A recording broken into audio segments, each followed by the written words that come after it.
This is the Old Tube Radio Network. How do you do, ladies and gentlemen? Greetings to you. Wherever you are, for music and the latest news from home and from afar, the station for you is OTR, Old Tube Radio. the station for you is OTR. And we hope the station for you is OTR. That's the Old Tube Radio Network here on 27085, Channel 11 in the Central Valley of California. Transmitting, broadcasting, bringing you the finest in the vintage classic tube radios from the Class D 11-meter Citizen Radio service from 1958 to 1978, thanks to our tube radio collectors, who you will hear from tonight as they key up on their vintage radios and check in, letting us know what they're doing. OTR standing by. 40. All right, I hear one loud and clear. There may be others. We have plenty of time to get everybody checked in, and that's what we will do. SWL40 is Larry. I hear you. Over. Roger that. Okay, and I'm looks like I'm modulating here. Alrighty, thanks to the thrift store the other day, I have got an old tube radio. This is a Gemtronics GTX-5000 40-channel CB transceiver with a Turner Expander 500 microphone. All right, one of the rare 40 channels radios, the GTX 5000. Let me fix my audio here so I don't have feedback. Sounds pretty good, nice and loud. It has absolutely no low frequencies whatsoever. So I'm assuming that microphone is that's the way that microphone is. Maybe it's built for a little bit of DX punchiness or something like that, or you never know. Maybe the element is bad. But we're going to pull up a shot of the Gemtronics GTX 5000 and go back to you for a transmission. What a nice looking radio. And it is a nice looking radio. It's just about as good looking as the one in that picture. Yep, that's it.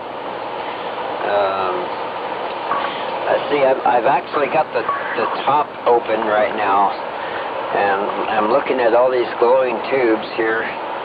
Let's see, 1, 2, 3, 4, 5, 6, 7, 8, 9 tubes. Well, plus the light, the TX light is glowing as well. Because you are transmitting, and now the RX light is glowing because you're receiving.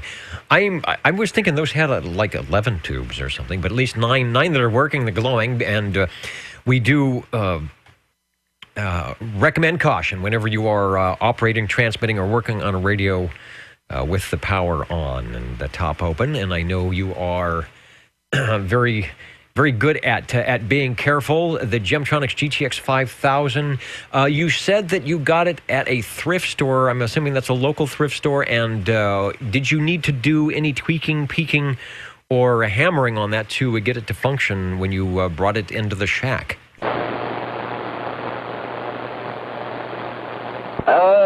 Not really.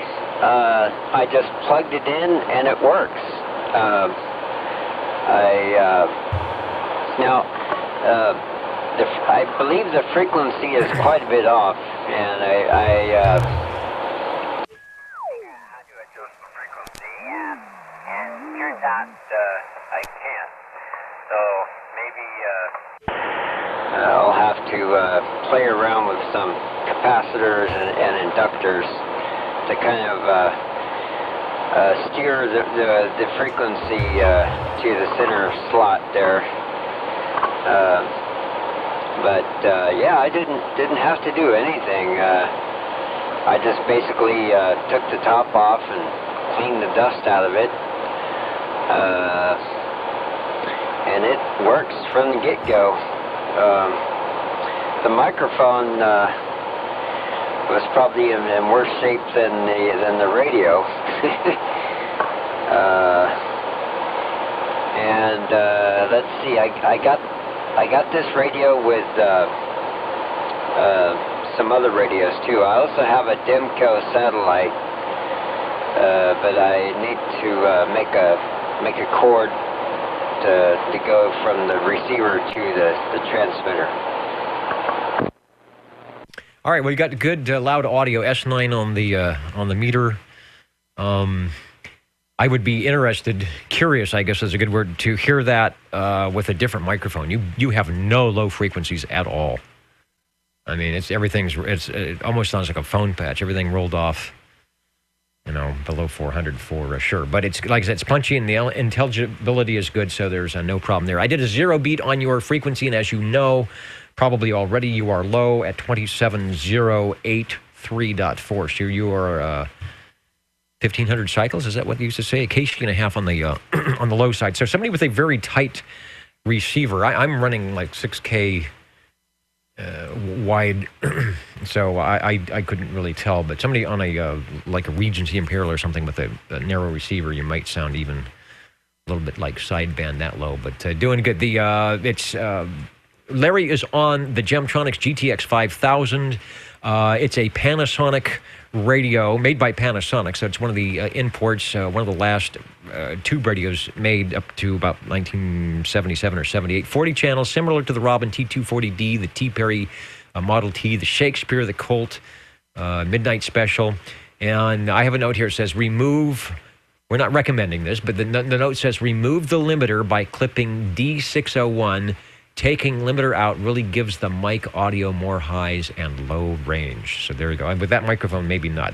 You are radio number 1. We'll go back to you for transmission. It sounds good. Out of the box.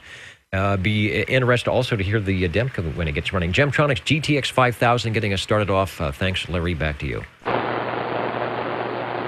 Okay, and just a quick experiment here. I'm going to turn this tone thing down and see what that does. And ooh, wow! I'm hearing myself. Yeah, maybe that changed things up a bit. Yeah, you need to be listening on headphones, and then that'll really mess you up. Actually, it made a big difference in the tone quality. It sort of added in like an 800, 600 hertz boost, maybe somewhere in between. Maybe somewhere in between on that. Like I said, it does not sound bad. That actually, it tries to add lows, but again, it's like it's not passing. There should be some more low frequencies coming there. Is what it kind of piped in like I thought, because you're rolling off probably below 400, so it piped in all the 500, 600, 700, 800, which is what it sounds like. So it does work. You can hear from the archives and the playback, so somewhere in between that, it sounds good either way. Over. Okay, fantastic. Well, I'm going to let this thing rest and just admire the show and watching the tubes grow. This is SWO40 now clear and standing by. All right, sounding good, and I hope our video is working. I'm getting a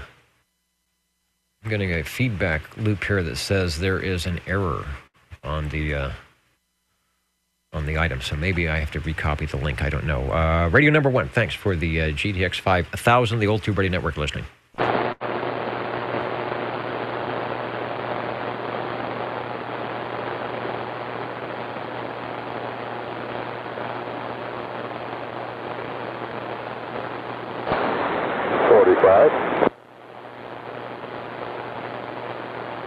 Hello, 45, over.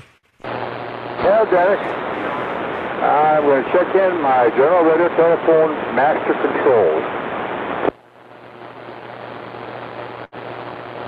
Okay, give me 1 second here. I'm trying to...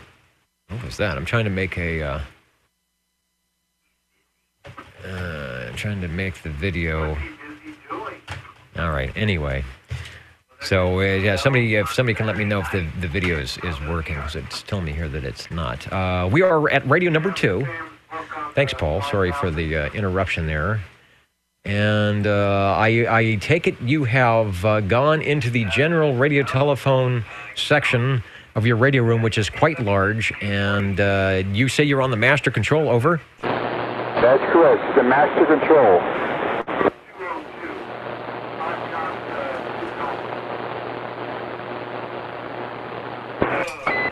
All right, you're sounding good, and I wanted to get that in there. So, all right, we'll find a picture. It might even be of your radio. I don't know, but we'll see. The audio sounds great, and a good signal as well. That was not a BB. That's not a business band. That was made for the for the general 11 meter side, right? Yes, that's correct. Speed 141. Okay. Let me get the picture up here for the master control. There it is. Actually, okay, we've got two. I'll show the picture that says it was after cleaning. Not sure what you had to do to clean it up, but looking good. Definitely has the MC series. Now, is this before? Since it doesn't have any number designation, was this their flagship master control, I wonder, before they started, I think so. What, 1959, looks like. Yeah, we got skip in pretty bad. About knocked you out that time. That's a picture of my radio right there. I don't know whether you would be able to get everything here with the skip in,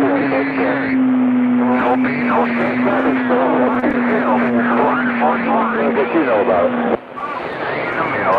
Okay, yeah, that's your radio, the General Radio Telephone Master Control, 1959 when that came out. So that's the prototype for all the Master Control radios. It has the style with the rack handles and early models. So of course it doesn't have 23 channels, crystal control and transmit, of course, and a tunable receive. 7-tube radio has the same circuit as the MC3, but a different face. The microphone is an Electro Voice high-efficiency ceramic with chrome-plated case. I think you're running the original mic on that. And the radio has a spot switch, 5 transmit crystals with a plug-in crystal socket between the volume control and the transmit. And has an S-meter 0 control switch plus a 22-channel tunable receiver. Back to you. Yeah, just cruising a flat side radio, man. Just cruising on the northwest side of Maui, Hawaii. Me and my red-eye hula girls. Hello, 520-141 with the Ford One shuttle wheels. Yes, up. Yeah, we got a little bit of E-skip coming in there. Gray line. I can hear you fine. Over. Yeah, I'm having a hard time hearing you. It's bad right now. I was going to try to explain this to you. It got me confused. I've been confused when I first started talking on the radio this morning, or this afternoon. This, it's not a master control, but yet it's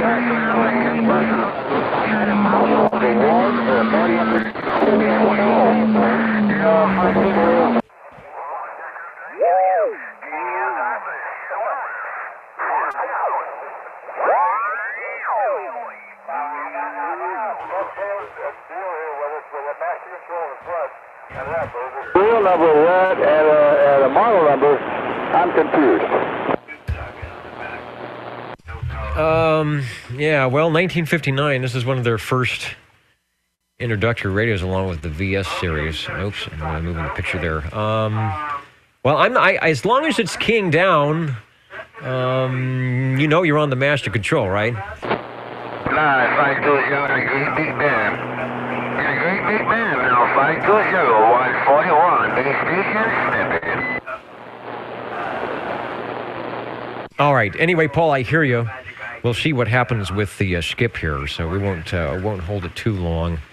And I know you're up there in the mountains. Has a much broader receive than I do here for all the noise. But the General Radio Telephone Master Control, it's radio number 2, one of the premier radios that started a very illustrious career for the General Radio Telephone Company out of beautiful downtown Burbank in California. It's still working great here in 2017. If you can hear me, go ahead and take another transmission. The audio is very nice. I got you just fine that time. I don't know whether you're getting me or not, but yeah, it's a confusing deal. Bob Mellon wrote an article on this thing in the Woodies world, as you probably have it. And there was only 10 prototypes of the master control made, and I don't know what they did after that. They went to one, which I've never seen a picture of it, or two. And I don't know why General put master control on it, but General did a lot of things that we could talk to one of the but anyway, it's a mystery, and I guess you want to check in. Thanks a million, Dennis. You got a good coffee? All right. Well, like I said, they were probably searching and checking things out. We kind of know from the General radio telephone that they did a lot of updating, even in model years, like a 5, an early 5 and a late 5 and an 11 and a Super MC 11A and doing things like that. So if I can find that article, we should go over it again. We had a couple of years ago, I think we had Rob come in and read some email that way. Radio number 2, the General radio telephone. It's the Master Control from 1959 and sounding really good on the air here tonight. OTR is standing by as we have some skip running in from the Pacific Islands. God bless you. You keep on doing what you're doing because you're showing up real good. 84. On west side of Maui, Hawaii. And hello, 84 through the skip, over. I think the skip is about to tear us up here, but we did want to check in this Messenger 223 with the Turner Plus 3 microphone. If we can't make good contact, we'll take the end of the net to try to go. 141. All right, the E.F. Johnson Messenger 223 is making it through the noise with not too much problem, so we'll get it checked in here with Radio 3. I have a feeling that our little E-skip isn't going to last too much longer, but if you can hear me, take a transmission on the Messenger. Roger, Dennis. Well, we'll try again in a few minutes, maybe half an hour from now. But thanks for getting me in there, and we'll try it again in a little bit. 84. All right, Jerry, audio sounds good. Audio sounds real good, so when we get a clearer frequency, we will get you, we'll get another better run getting it on. This is the Old Tube Radio Network. Real Radio's Glowing in the Dark. 27085 is our frequency of choice here in Central California. And I'm going to give the jingle singers a try here. Let everybody know who's listening in from afar. What's going on the frequency tonight? How do you do?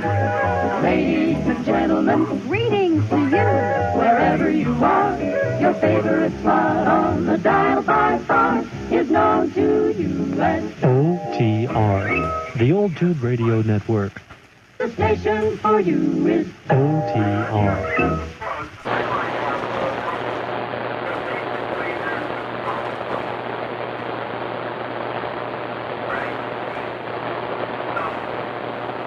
And I'm not sure what is going on with the video side of things. It says that we're transmitting, so I may be archiving, but perhaps it's not allowing things to go through live. I'm not sure. I don't see that we have too many viewers, and I'd hate to stop it and start it and have to reconnoiter. So we'll see. Sometimes it just doesn't allow the live, and that's a shame because we do get some viewers that tune in that way and leave some comments. So if you're actually out there watching and I'm not commenting or not answering your comments, is because I can't see for some reason I can't see the comment page here. We are listening and ready for radio number 4.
How do you do?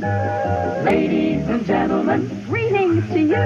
Wherever you are, the friendliest station for you by far is known to all and OTR, the Old Tube Radio Network. the station for you is OTR. Your friendly station, listening for radio check-in number 4, the Old Tube Radio Network.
Boy, that was real quick. That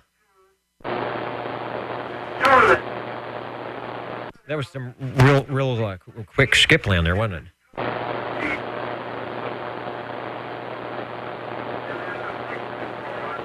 About a 5-minute skip burst there.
And this is the Old Tube Radio Network. Trying to get my audio to work here. There we go. Hold on a second. There we go. Trying to get my audio to work and looking for radio number 4.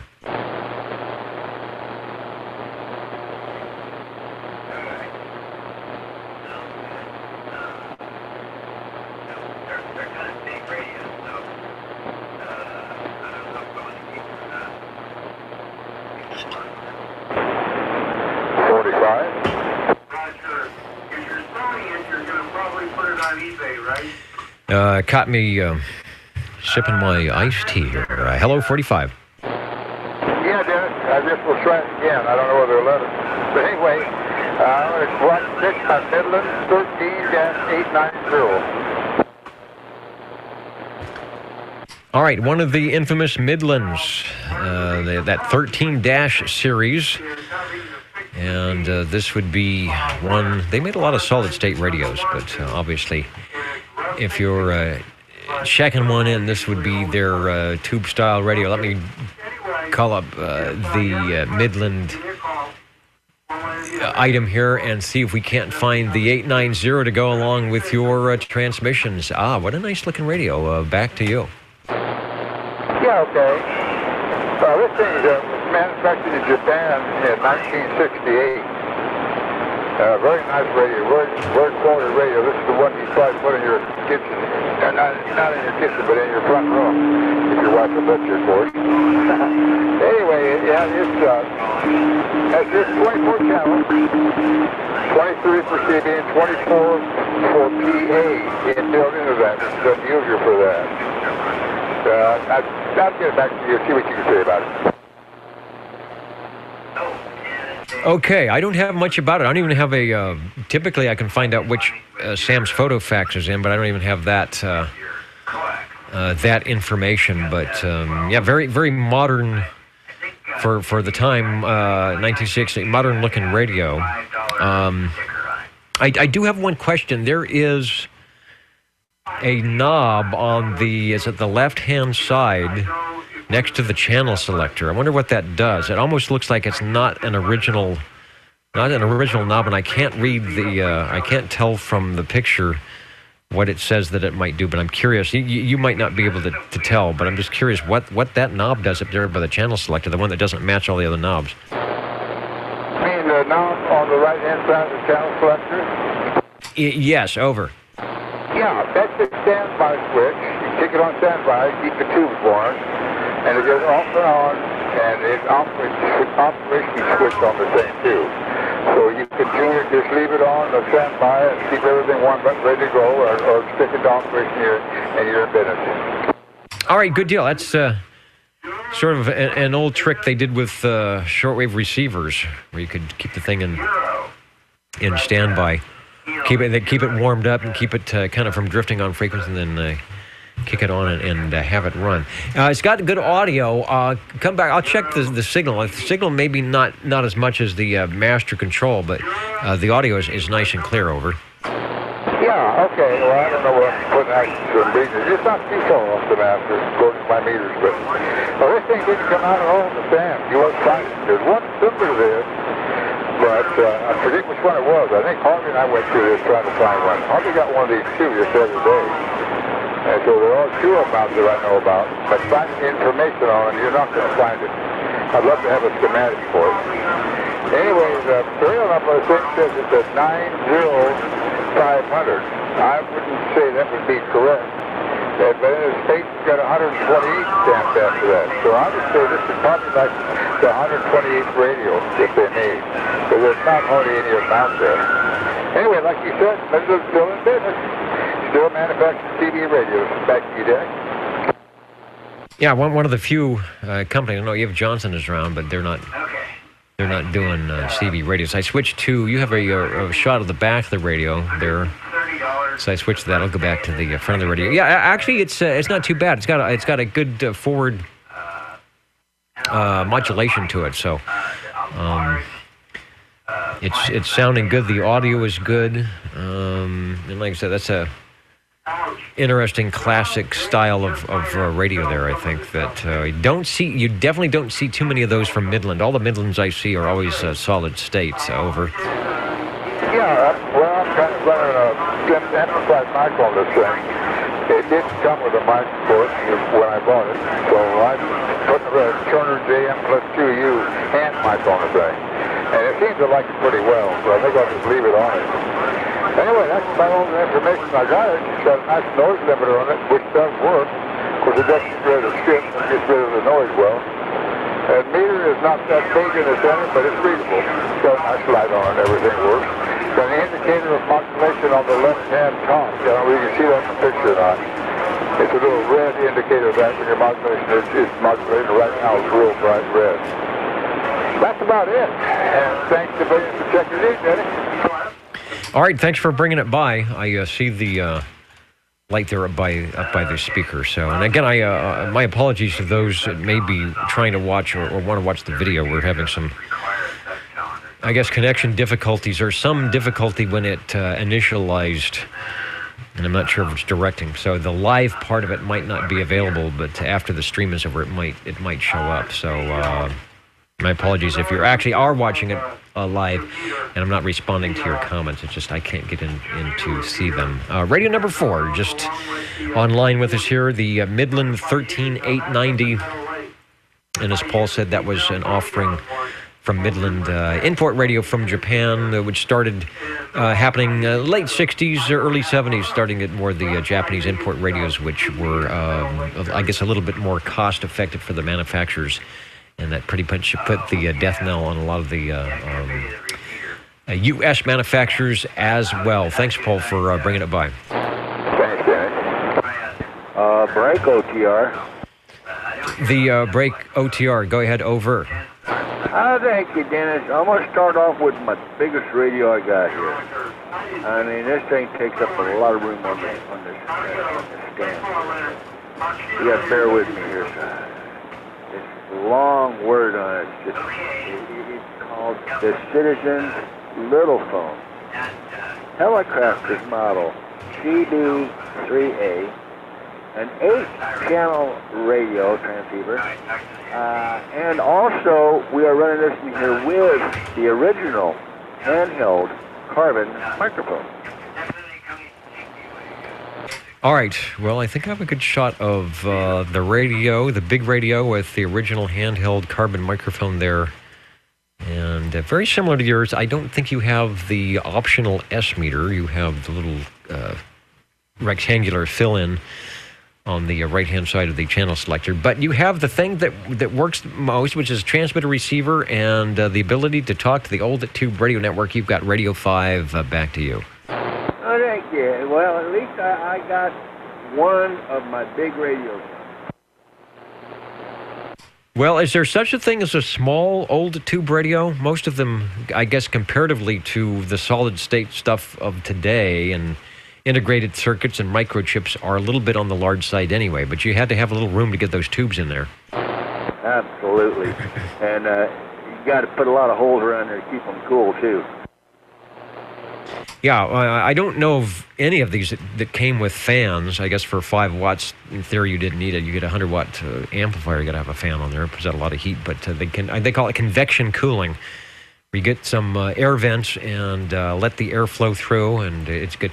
Tubes are pretty forgiving when it comes to heat. They like heat. It's the other parts, the capacitors and resistors, and parts that if you've ever delved into an old tube radio, when you see all the burn marks, it's those the component parts don't like the heat, but the tubes bring it on. Yeah, you know, tubes are like cats. They both like heat. Boy, that's for sure. Well, a cat has its limit too, but you'll see him sitting out there in the sun and you think, cat, what's wrong with you? Got a fur coat on and you're still in the sun. But they like that. So maybe I've never checked Scooter. Maybe she's an old tube cat. Yeah, there you go. See, you hit the light on it just right, and those eyes will glow. Oh, yeah, that's for sure. Speaking of glowing in the dark from 1963, Chris is on his Halocrafters CB3A little phone. He was correct. Only 7 tubes making all that work, and there is a schematic available at oldtuberadio.com. Radio had a configuration in house current or 12-volt DC. I don't see there was a 6-volt DC on that one or not. Maybe it was late enough where there weren't a lot of 6-volt systems running around. But it's sounding good, and one of my faves for sure. Okay, and there's no tubes in there that's really big. They're all kind of mediocre and small. Yeah, it doesn't have the 6L6 audio, 6C, 6B6, 12B6, 6AZ8. Yeah, it's your standard tube complement to make it work, to make it receive and convert and have some audio output and some RF output. And it's like, well, if that's all you need, it'll work. And for, what is it, 1963 for $160, it could be yours. All right, Dennis, I'll be back with another, and you can always get that on layaway. Yeah, this is before they had Bank AmeriCard, or when not a lot of people had them. So a lot of electronics stores actually had a layaway, or they had their own payment plan where you'd put $12 down and $12 a month, and you could go home with a radio on your good credit. Back in the day, the old Tube Radio Network is standing by. Break OTR. And the break OTR, go ahead over. Well, thank you. This here was just sitting here warming up. I figured I'd try to check this one in. This is my Courier Royale 23 channel tuber. It goes in the dark with all the knobs and the blinking lights and the hidden knobs in the back. And we are running this in here with a amplified D104 Lollipop microphone. Okay, good combination. Top of the line for Courier. I think their last all tube radio, the Royale, which has the infamous, well, I don't know what you call that, purple coloring, and sort of matches the liqueur at the time that had the same color scheme. Yeah, Seagram's Crown Royal. Yeah, that's what I was trying to think of. Crown Royal. Actually, it came in a little bag. Or it had a little a cloth bag that had pretty much those same colors on it, I think. Actually, it was a cloth bag. It's like a velour type thing, real soft material, with the gold tie strings on it and the gold lettering. Yeah, and I think it had a crown, so maybe you could use it for a Regency Imperial as well. The Courier Royale is your station, the radio you're hearing from Chris's station there. Collins 6 kilohertz mechanical filter built right in there for your receiving pleasure, and Howler Crafters did it with 7 tubes. The Courier needed 4 more for a complement of 11, and it doesn't look like there's any super big ones in there as well. Absolutely. All right, well, this was this one. I'll see if I can find another one here. All right, I bet you can. There is a service manual available for the Courier Royale at oldtuberadio.com. This is the Old Tube Radio Network. Thanks for bringing by radio number 6. Break OTR. And the break OTR just for kicks. Go ahead, over. Well, thank you, Dennis. From the land of sky blue waters comes this tram. The tram, what is it? I got to look at it. It's the Tram 23 TR27 Echo. Okay, boy, that sounds good. It's got that nice little click, little thump when it keys down, and just super good audio. Just full fidelity, crystal clear. You got to love that tram, the TR27 Echo. I will find a shot of that for our viewers and listeners while you give us another key down on the tram. Over. Well, thank you very much, Dennis. I personal opinion, editorial op-ed piece here, for whatever it's worth or not. I think once Tram merged with the Diamond Corporation or vice versa, I truly think there was a drop in quality. Opinion, the D, Tram D, what is it, 201s, 201, whatever. I think they don't, I don't think they stack up with some of the older models. Over. Yeah, I guess there were some problems with them. If you get to the early D201, I think that's the one they said was hand-wired, and I don't know if it was on a copper chassis. Those seem to out of all of them get the better marks just for, I'm going to say, reliability and durability.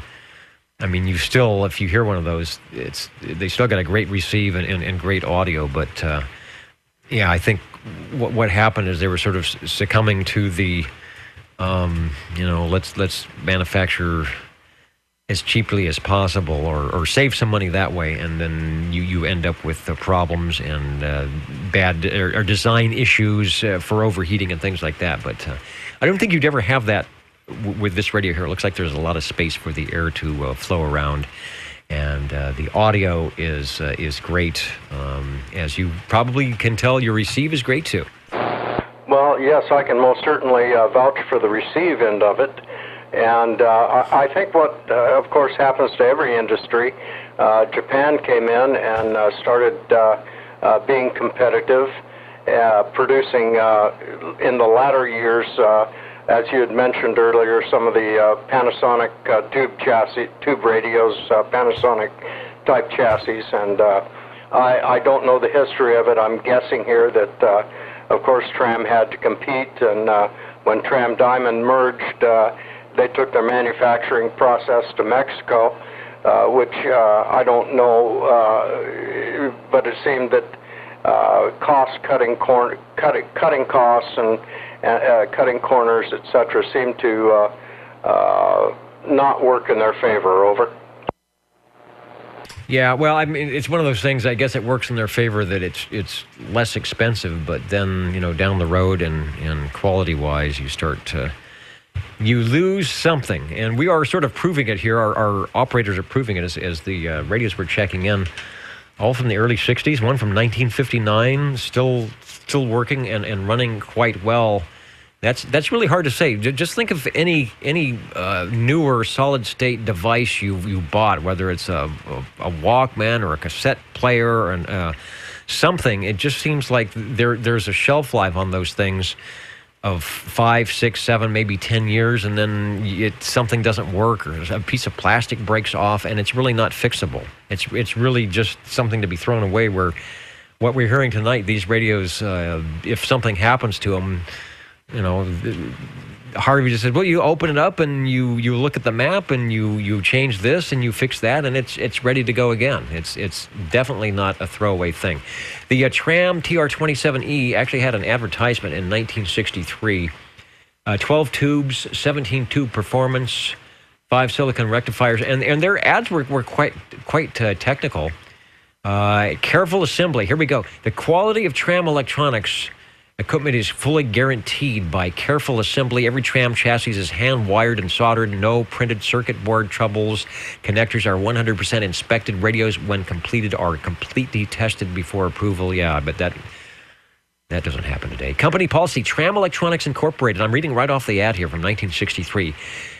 Tram Electronics Incorporated guarantees your money back if for any reason you are dissatisfied and you choose to return the product in 10 days. Now, all Tram equipment is covered by a 12-month guarantee transferable to any subsequent owner.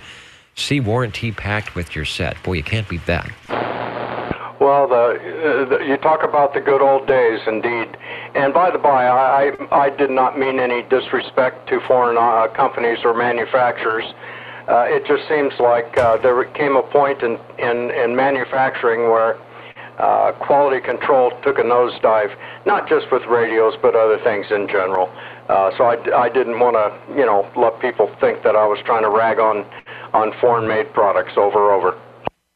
All right. Well, you know what it is. We can't pay those workers too much when they'll work for pennies somewhere else.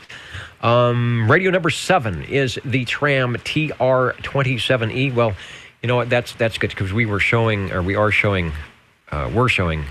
SWL7's radio, so I think he will approve of the Tram checking in for Radio 7. Great audio, great signal, of course. You got to love the damn Tram. Tram the rig refreshing, as Phil says, parodying a bit the ad on television at the time for Hamm's beer, that you might remember. Back to you for transmission. Thanks for bringing it by. Well, thank you, Dennis. And by the by, this is a non-amplified D10 microphone. Thank you so much. I wish I had a little bit more table space to put on a few more, but I sure do enjoy listening. So thanks again, Dennis. Back to OTR. Okay, well, thanks for clearing the table space. I know you're a busy guy over there with projects and things that you do. So anytime we get something out of your collection there, it is a treat for our SWL. Speaking of which, I am going to fiddle with the controls here, see that the cables are connected, and we were going to go over to the, if I press the right button, all right, we're going to go to the Jingle Singers on the old Tube Radio Network. You're listening in the latest style at 27.085 megahertz. Channel 11, Old Tube Radio. In wonderful Fresno, California. Break OTR. And the break OTR, go ahead, please, over. Thank you very much, Dennis, and sounding good out there, Phil. We are going to check in on my Pretty Blue radio. This is going to be the G-Power Mate to Jim Marine Products. This is the Pretty Blue radio here, you know, and yes, it looks nice. It does look nice.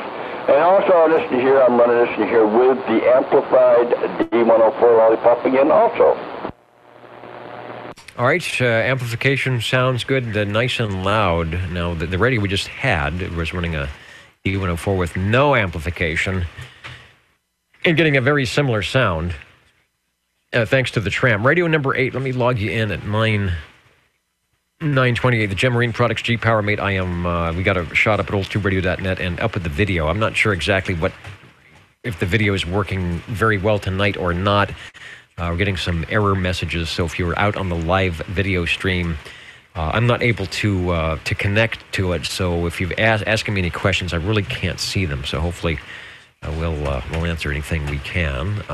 One of the answers is, what kind of radio is that? It is the Jim Marine Products G-Power Mate. Back to you. What kind of radio? It's my kind of radio.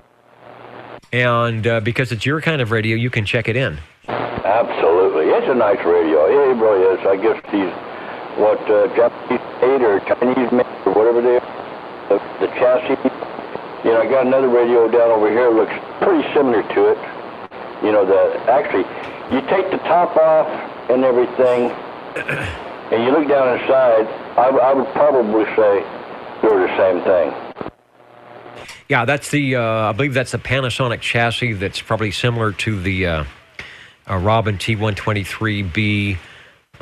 What's the one you have? The Chris. It's their sort of 23 channel, with either a range boost circuit or something like that. The T-Berry, I think, might have been that way too. And then when they went to 40 channels, they sort of Panasonic updated the chassis version there with 40 channels and maybe some other few things. All right, you are Radio 8. Give us another transmission. Beauty in Blue, sounding good. And I do thank you, and I will be back with another here in just a second. And this is the Old Tube Radio. Real radio's glowing in the dark. We've been doing this since the mid-1980s, on the air at 27085, and just recently, within the last 5 years or so, doing the audio and video streams to, what do they say in Skipland? Go worldwide, but anyway, to encourage others, if they're not doing it already, to maybe have a radio night. It doesn't have to be an old radio night, but a once a week or once a month gathering to get people on the air back the way it used to be. And we have some very good, astute radio collectors here that have some large collections, so we really like to get them on and share them with you. The Old Tube Radio Network, we are looking for radio number 9. Hello. Hello, radio, over.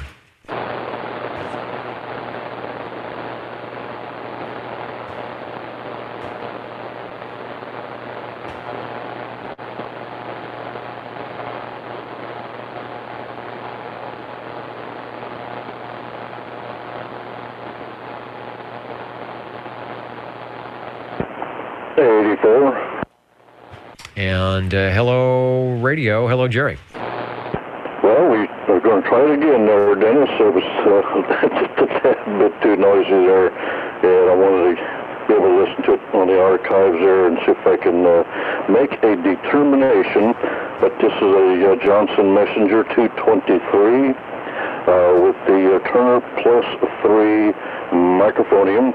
And the reason why I chose the Turner Plus 3 is after doing a little bit of research here some time ago, I guess the Turner Plus 2, the Turner Plus 3B, and the Super Sidekick, neither one of those had a voice compression like this Turner Plus 3. So I made my choice, and actually this mic is a courtesy of number 25, Jerry. I was using this one on my Drakes, and but I have extra spare microphones, and I thought, well, I'll just give this one a shot on this radio here. Roger. Yeah, and the Johnson, the E.F. Johnson, the Messenger, the Messenger 2, 223, all have pretty good fidelity audio out of the box and basically sound really good, acceptable, perfectly acceptable with the supplied hand mics or desk mics. So a little bit of front-end compression and a slight bit of amplification, which you're doing, sounds pretty good. It's definitely got lows and highs. I think your gain is good. I'm not hearing mushiness or room background noise. And of course, there's always the proximity to the mic depending on what you're doing. So I think you will be pleased with what you are hearing on the archives. A good way to tell, and I listen to things back, and sometimes I'm amazed. I listen to me talking directly into the Heil PR40 microphone, going directly into the sound card, and then I listen to the stations coming through their, out their antenna, into my antenna, through the airwaves, into the receiver, through very minimal processing into the sound card. It's like they sound better than I do, and I'm sitting here direct, and you will probably notice that when you listen to the archive playback, you will think, I'm not going to tell Dennis, but I actually think I sound better than he does. I think that's going to happen. Oh, well, I don't know about that, but you always have incredible audio there. But, yeah, doggone, sometimes that's the only way, that's what I did with my HF stuff. There's a guy in Tehachapi there that is very, very knowledgeable on microphones. As a matter of fact, he has done a lot of extensive research, and I guess he was a teacher in college on audio, and it's Stan out there in the Tehachapi there. And I was using him. He was always recording me on different microphones with the different radios. So, put a long story short, the Drake B line, I run the Shure 444, and the TR4CW. I also run that one back and forth between the Shure 444, and then the C line. I use an Electro Voice 630 microphone. So, and I've got several backups, like the Turner. And also, actually what I've done, Denson, sounds pretty good. I've got a Kenwood MC60A, and on the high Z, mode, and it sounds very good with the Drake. So I thought I would try that. I heard somebody say, yeah, you know what, it just might work, and I tried it, and I'm using that one as a backup too. But all in all, I think we're going to be satisfied if it sounds as good as you say it does, and I appreciate you helping me out with that, Roger. All right, well, that's why the Old Tube Radio Network is here, is to give a forum to check things out, and we like the recording part where you can actually hear what's going on and make tests, and then go back and hear for yourself and pick what you like to hear. Yeah, the 444 is an amazing microphone. Works great works really good for sideband, and depending on the radio. But that's a nice thing about the earlier tube radios, is that there wasn't a lot of already processing done in limiters and compressors. So when you did something different going into the front end into your audio circuit, you could actually hear the results coming out. It wasn't limited or shut down before it got a chance to do something. We're talking with Jerry. I've been so enamored in the conversation here. I haven't even written down that you are Radio 9 on the Oh, no, wait a minute. You know what? This is a recheck, so maybe that's why I didn't write it down. I don't want to check in twice. So this is the earlier Radio 3 coming back, as we were in the midst of the 5-minute skip thing that happened from from the Pacific Islands. So the E.F. Johnson Messenger 223, rechecking from radio number 3, and it's sounding good. Over. Thank you, Dennis. And one quick comment. You were talking about the new state-of-the-art equipment, and well, I'll tell you what, some of the stations out there, they really have a hard time. They're processing and this and that and the other, and man, they once they get it set, it's usually pretty good. But especially if it's a new rig that they're not familiar with, then just like you said, boy howdy, like the Shure 444s. They seem to work pretty well with the old gear, and that's what I like about the boat anchors there. I don't have any solid-state HF stuff, and you turn them on. And I had somebody ask me this the other day, said, well, how come your radios never drift? And I said, well, they've already been loaded and tuned. I'm only active on 40 meters, and doggone it, I turn them on and let them warm up, and once in a while I'll check the bias control, and just let them warm up for about 30 minutes, and they're rock solid. It gets to temperature, and very, very hard to notice them drift. There are some radios that are, I guess, notorious. Was it the ICO 763 or something? There are some notorious that you might have to chase up and down the band, but for the most part, those are working good. There is an auction house. Where is it? I'll have to. If I've got your email, which I think I do, I'll have to send you this. And it's out of Kansas City, Missouri. I think there was some Drake stuff going on with that. I think you might get a kick out of looking at it. All right. I was going to say something else. I don't know. I thought I had the 444. I was looking over on the workbench over here. I see I think that's a Turner desk mic. I guess I must have the 444 probably wrapped up in plastic somewhere. I was gonna hold it up and show people what a 444 is live, but I guess I was smart and I wasn't using it and put it away somewhere. So there you go. All right, you will be pleased with the way the 223 sounds, I'm sure. Well, thank you, Dennis. If you get a chance, shoot me that email, and if you do not have my email, number 25 has it. Mr. Ed, number 7, he has it, and a few other ones have it. So feel free to have them, pass my email along. And also, I don't know if you can still have it, but it's on my QSL card that I sent you there. All right, Dennis, and it sure sounds better than it did about a half an hour, 45 minutes ago. I wasn't sure if I was going to be able to get in there tonight. Okay, Dennis, thank you for doing what you do, and that allows us to do what we like to do here. So have a good evening, my friend. Break OTR. Okay, breaker acknowledged. I'm glad you said that. I looked over where I was looking for the microphone, and right above where I was looking is your QSL card, believe it or not. And I see very small, I can't tell from here, but under the Clovis address is the item. So, all right, thanks for giving me a heads up on that.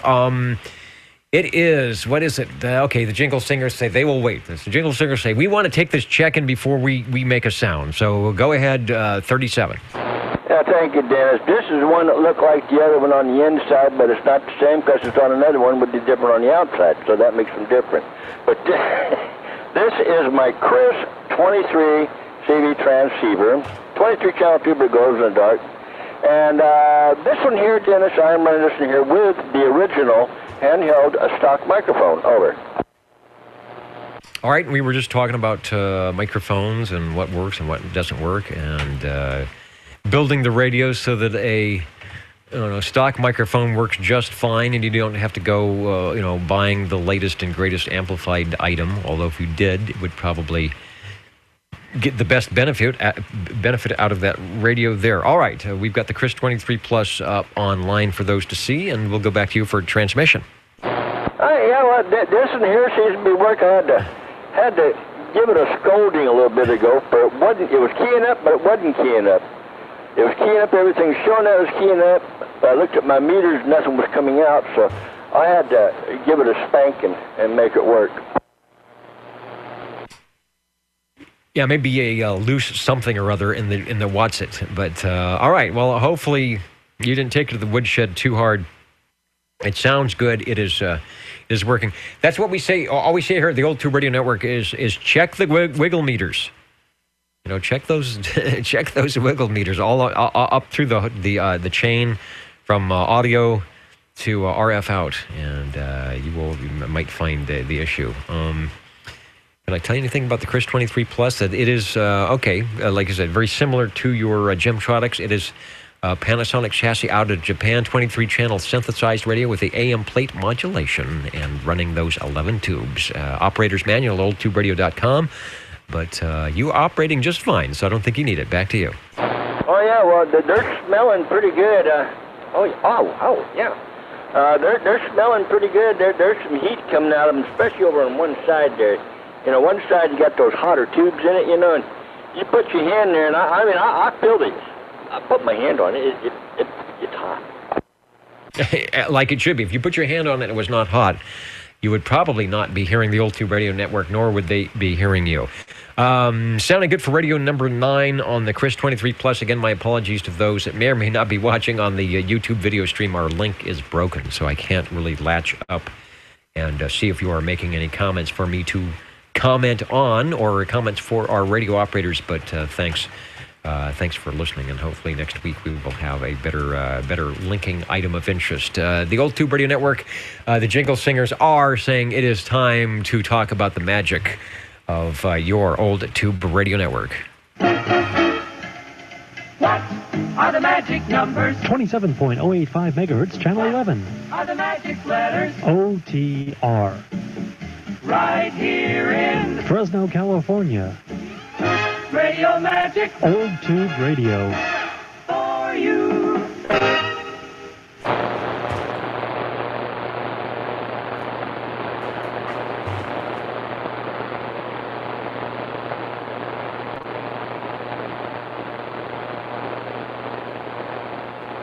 Was that a check-in? KB6 GFD.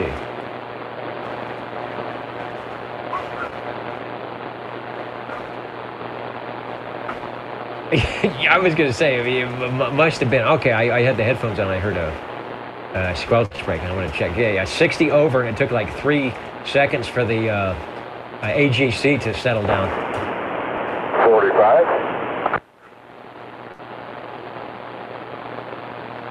Hello, 45, over. Hello, Dennis. This is another one I dug out of my container and was lucky enough to get it going. This is my Regency Imperial. All right, sounding good. I got to check in. I'm going back to the other one. Sounding good. KB6 GFD. All right, on the Regency, I was just checking a check-in there on the crossband. All right, Regency Imperial. I've been waiting for one of these to check in. Let me get it written down properly here, because my very first Old Tube radio back in 1972 was a Regency Imperial that I saved up a lot of dollar bills to buy that radio, and the first radio I used when we started doing the Old Tube Radio Network item. So it is dear to my heart. It has a few issues at the moment, but I'm hoping here someday in the not too distant future to get the Regency back on the air. So we'll go over. I'll live vicariously through your Regency Imperial. Go ahead. Okay. Did yours have a double sideband on it with a reduced carrier? Yeah, it had the crown in the front, and I think the little, they call it an escutcheon or something. The little plate on the front said DSB, double sideband suppressed carrier. DSB-SC, I think, AM or SSB, which is double sideband suppressed carrier. And when you were actually tuning the thing up, which you can do, there are 3 screws in the, I think it's the right-hand side, and one is for the S meter, I believe, one is for your audio gain, and one might be for the carrier control, but I could be wrong on that. But you would actually tune it so your resting carrier is about 1.5 watts. And then if you look at an RMS watt meter, not a PEP, but an RMS watt meter, as you modulate into the radio, you will see lots of forward movement on the S meter, and that is your suppressed carrier unsuppressing. Yeah, okay, well, that's the later one. This is the earlier one. It didn't have all that on this one. This one, it was manufactured in 1967. Yours must have been in the 70s. So So anyway, this did not have the double sideband with the reduced carrier. It's just a 13-tube giant radio with AM, LSB, and USB on the thing. And it had the 3-function meter on the thing, SVC, which is like on my Regency that I checked in last week. Same time. But you had the radio like my Regency that I checked in last week. This is an older one than that. Back to you.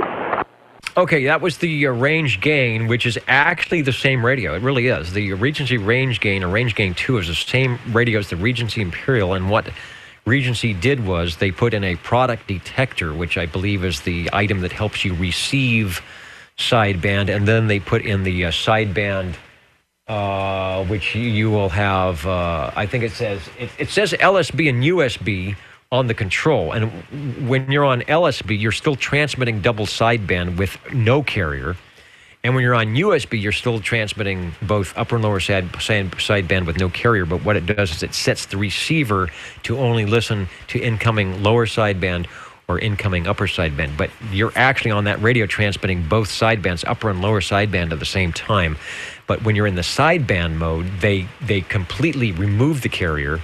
And when you're AM mode, they suppress the carrier. So it was one of the first, not the first, but one of the first sideband radios, and you were correct, in 1967, but it did not gain favor. The other Tram had a double sideband radio as well about the same time, and double sideband did not gain favor because channel 16 was the sideband channel of choice at the time.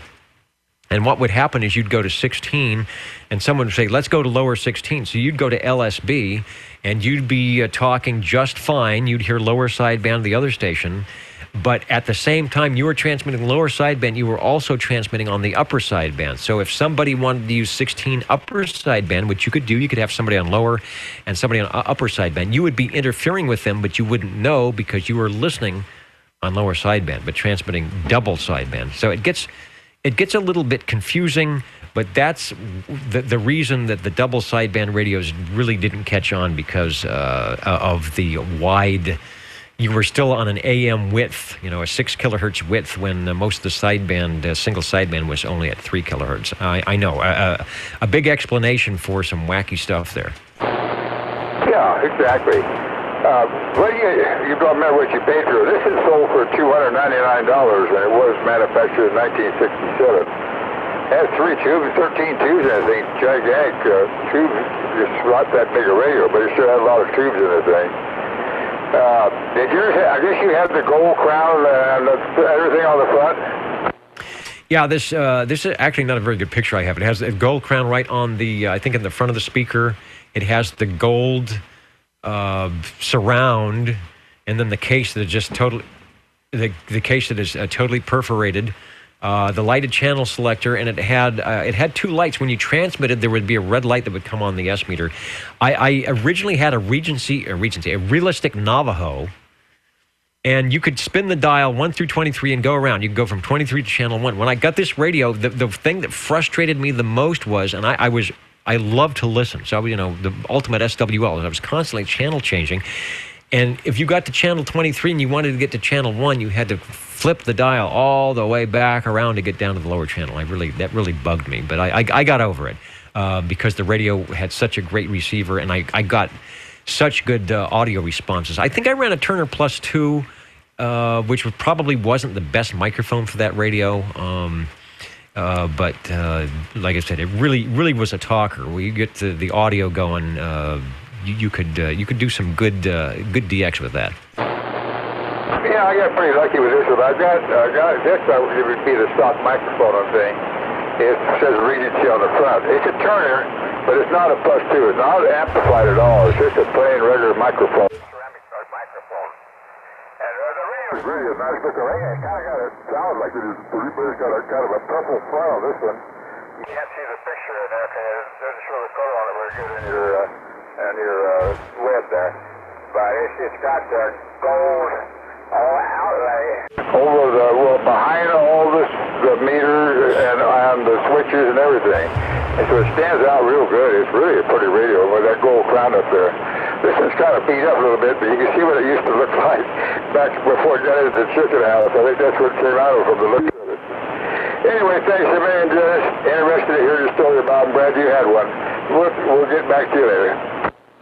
Okay, yeah, I could talk a lot of these stories. While you were transmitting, and those listening at oldtuberadio.net heard this, and you'll hear it on the archives, I switched both to upper and lower sideband. This radio has it's got great sidebands because of how it works, because of the suppressed carrier, and you could hear the audio. And you are right on frequency. I'm jealous. That radio is right dead on frequency, and that is the big issue with those on the synthesized crystals. You will get one of the synthesized crystals that's off, and it'll throw a whole bunch of channels off. You are right on frequency. When I switch to sideband, I don't have to move the dial much at all. So you were hearing in that prior transmission, I was switching to upper lower sideband. You can hear how strong the audio is on the sidebands. Another feature of that radio is the adjustable final on the plate. You would dip the carrier control, I think, to get your maximum output, but you could also take it out of resonance and detune it and talk on about 100 milliwatts, which I used to do to talk some of the local walkie-talkies in the area, but with not mess up local channel. You could turn the power way down, which was kind of cool. And at one time, and I may still have the information, I'd have to find it, I had every piece and part. The guy I bought the radio from was really wanting me to buy all the new knobs and the surrounds. It's called an escutcheon, I believe. You could buy the insert pieces that say Regency and all of that, and he had all the part numbers. And Regency, of course, was still in business back in the early 70s, and I think I had all these parts and pieces. And by the time I added it up on my high school budget, it was like, I don't think I can I don't think I can afford to rebuild this radio, so I never did. I'm sorry I didn't somehow just order the parts and they were still in a bag somewhere. And if I did a reconnoiter, a refix on that radio to have all new, look brand new. I used to polish up that gold band around it all the time, though. Regency Imperial, double sideband, suppressed carrier, and yes, it does do upper and lower sideband, receives lower and upper, but it'll transmit double sideband. 13 tubes. I think they added 2 tubes. It was a Regency range gain. You had to have the extra tube for the product detector, and I think there was another tube in there that they needed for a sideband that gave the extra 2 tubes. Used to use a 6AQ5, I think, for the output modulation. I remember looking down on the top of that set when I had the amplified mic on there, and you could see that purple. One of the tubes would just glow purple when you were really putting some audio through that thing. All right, I could talk forever about the Regency. Radio 10, Regency Imperial. Thank you, Paul. Yeah, you're very welcome. Interesting about this thing, one more thing. You can go ahead and put your channel on there, and then you got to get her to the VFO to adjust it to frequency, which is kind of neat. So you can bring it in to receive just perfect. Great radio. Thanks, Dennis. Yeah, I used to have a little tweaker control because you could put the little tuner wand down through the top of the radio because it's all open with the mesh. And to do it right, there was the RVFO control. At 10 o'clock, you would adjust it. You'd get somebody on like center frequency, and then they would do a carrier, and then you would adjust that VFO to 10 o'clock, and then they'd go to upper sideband, or you would go to upper sideband, and you would adjust it to 2 o'clock, and then you would have your receive VFO adjusted perfectly. It didn't. The problem was it didn't move the transmitter, of course. It only moved the receive. So the big problems with a lot of the early sideband radios were that the transmit was fixed. That's why everybody started buying VFOs, which is illegal, but you were fixed on your transmit frequency. So when you tried to get 3 or 4 people in on the same conversation, it was really hard to get everybody tuned into the same frequency because their radios weren't tunable. They were stuck with whatever the crystal frequency was.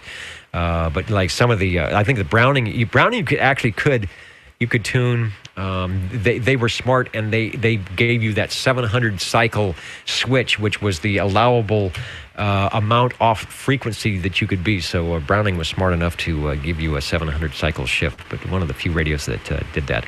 All right, I'm talking too much because we want to check in a few more radios before we go on the Old Tube Radio Network. Break OTR. Okay, we have 2 stations.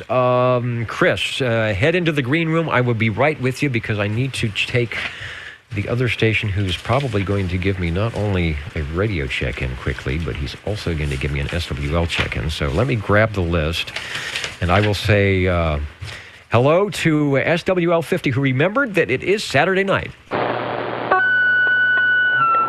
Correct on the 50. Better late than never, I guess. And, of course, Radio 11, Golden Eagle, Mark 3 sideband. All right, Radio 11 sounded good at 9:55, and Mark, as always, thanks for the Saturday night place to be. 50 is checked in, and another Browning to the list, sounding good. Okay, the Mark 3 SSB is Radio 11 from SWL 50, and I do believe SWL 37, Chris, has Radio 12. Over. Well, actually, it says number 11 on it. Right, I see it right here. It says Super MC11A. But I guess it has to be number 12. He stole my spot. But anyway, this is a general radio telephone, the Super MC11A, 24-channel tuber that goes in the dark with the handheld stop microphone. All right. Well, we know where it's supposed to be, and I think the MC12 was. You'll check in for the MC12s, which are sort of the same radio, I think. Super MC11A from, I got to put from general radio telephone. What I'll do is I'll draw an arrow. Yeah, I'll draw an arrow on the paper. So if someone's looking 20 years from now, they think, oh, maybe they got those confused. Give me another transmission, and let me see if I can find a general radio telephone to pop up in the video mode here. Now the thing is now, in 24 hours, I want to see if you can remember what that arrow was for. Yeah, I probably won't. I'm going to say, what did I make a mistake here? Why did he check in and I had to draw that and all of that? But go down in the archives. All right, there's our general radio telephone, Super MC11A, courtesy of picture courtesy of the Green Arrow from his radio room in just the perfect lighting, with the radio on as it always is, and on channel 11 as it always is. Again, my apologies to the video side. There is something going on with the link, or the link is broken, so I'm not sure if we can do a live thing or if it's going to be recorded or whatever, but if you've got any comments for me, I can't see them. But what we'd like to do is hear another transmission from stock audio, believe it or not, off the general radio telephone. Well, okay. Now, it wouldn't be because Lawrence, Kansas isn't falling asleep over there. They're not doing something right? No, this is not a Lawrence, Kansas issue. This could be an operator error issue when I initiated, because there's a lot of things I have to do to get the stream started and to tell it to go here and there. And there may have been some errant mouse click that happened, or in the process of sending something somewhere, the Universal Media Net Web and Google YouTube got something messed up, and I'm just not able to see it. Again, I think I've had this happen before, and it actually is recording the video, but it's just you can't really listen or do it on the live, or I can't see it, so we'll see. We'll see if it's got the playback. It is on the audio recording, though, so if you need to hear something, it's audio. And most importantly, it's at 27085 live here in the Central Valley, which is where we do this for the last 30-something years. Give us another transmission on Radio 12. You might be our final radio of the evening. Well, believe it or not, it is my final radio of the evening. I'm all out of radios. I don't have no more to check in, so it is the final radio of the evening for me. All right, well, you timed it perfectly. And with that in mind, let's let the jingle singers see if they can't get us one more radio here. Let's do some spelling. OTR. 27.085 megahertz. Channel 11, Old Tube Radio. Old Tube Radio.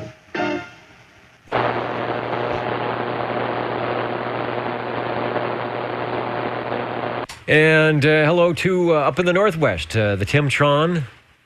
I think I had a link issue or something on the video. I think it's up, but just I can't link to it, and it's not showing up on the playback channel. So something went wrong on the live stream, but I think it's recording. So when I shut everything down, it'll probably archive itself. I just like to be able to answer people's questions if they have them. Let's see. I hear that 10 has been opening occasionally. We had 5 minutes of Pacific come through at just our, end of the gray line here, and then it's been pretty quiet tonight. We had one station say they were doing some good work on 10 meters the other day, so we'll have to see here at the bottom of the cycles. Anyway, Tim, have a good evening. Good to hear from you. And are there any other stations that would like to get on our list? Or Lucky Radio 13 is open.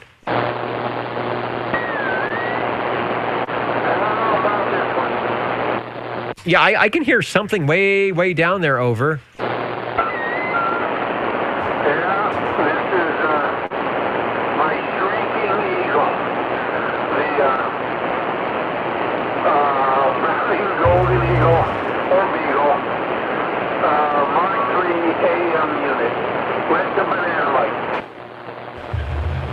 All right, and it's interesting. It is in my noise. That is to say, when I look at my noise of about S8, and then you key the radio, the S meter stays at S8, but I hear your audio just fine. So that tells you something about that radio and the good audio quality, over.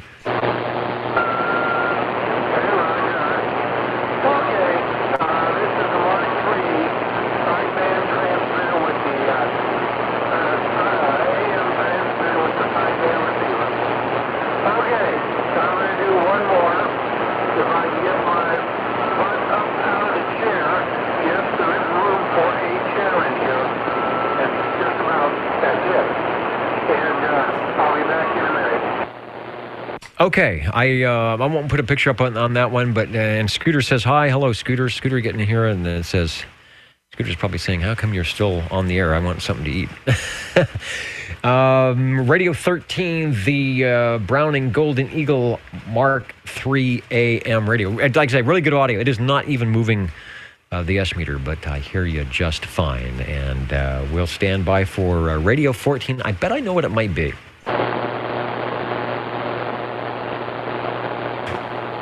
And let's see, the jingle singers say, we'll give you time to change the coax here. You're tuned to OTR, Channel 11, right here in Fresno, California. Stay with us Old Tube Radio. and be modern.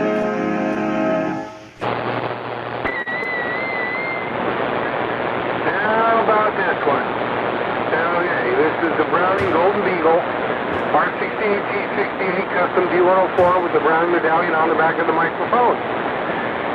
And this one might be just a hair above the noise level.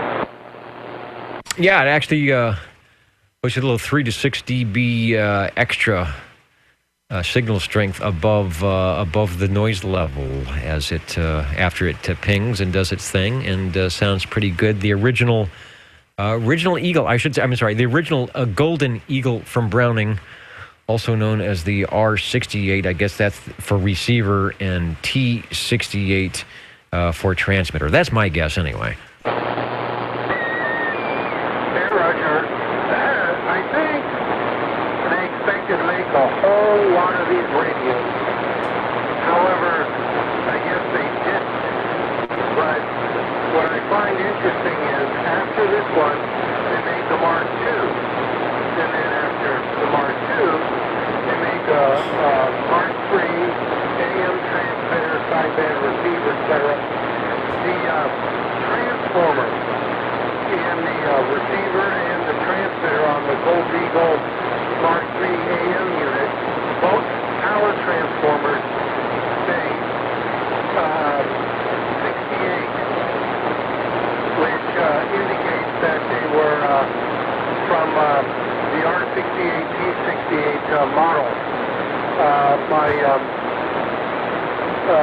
Gold Eagle Mark II, which kind of is designated R69 T69, both have 68 transformers in it. So they had a lot of those power transformers that they had already designated with those numbers, and they just kept using them.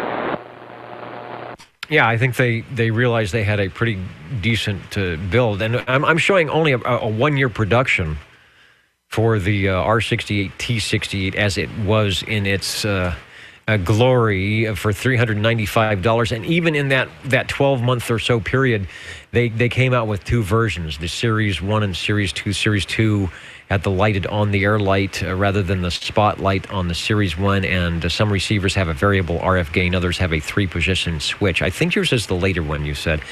And they came out with the cabinet, the wood cabinet, and the speaker. So they were going strong in 1967, 68, and so I guess they were on the drawing table and said, we can do this and that, and just keep plugging along. They don't do that anymore. They just kind of they make something and go with it and retool. But they must have been having fun with the competition from the overseas radios coming in, and Tram and General Radio Telephone and E.F. Johnson and Lafayette, and so they were keeping on their toes. And as we were talking about earlier, the good quality workmanship has stood the test of time quite well. Back to you.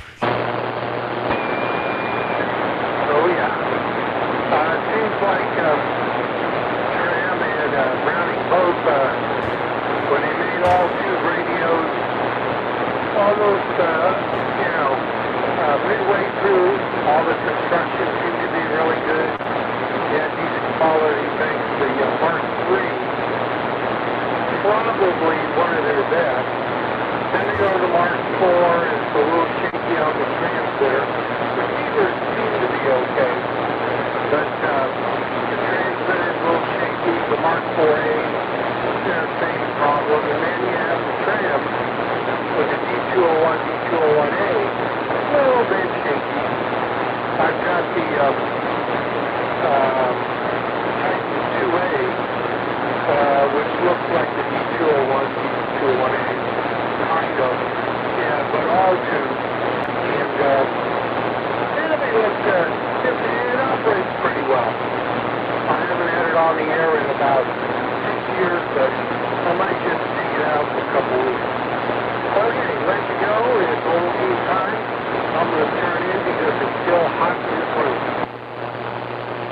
Yeah, I'm showing 87. That means I've dropped 1 degree. 1 degree all night, and I got the window open. We got a little bit of breeze. You can see the flora and fauna behind me, behind my graying hair here, blowing about. And Scooter says, I guess it's cool enough to come into the radio room and get you out of here to go feed me. So Radio 14, last call for radios and check-ins here on the Old Tube Radio Network.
Ladies and gentlemen, time now for the current OTR totals.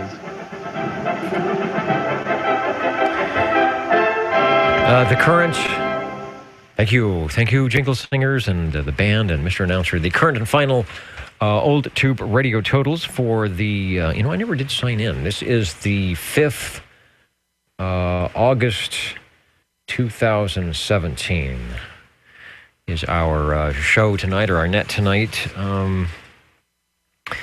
What do we do SWL-wise? 9 on page 1, 12 on page 2, 13 on page 3, and 15 on page 4 for a total of 48.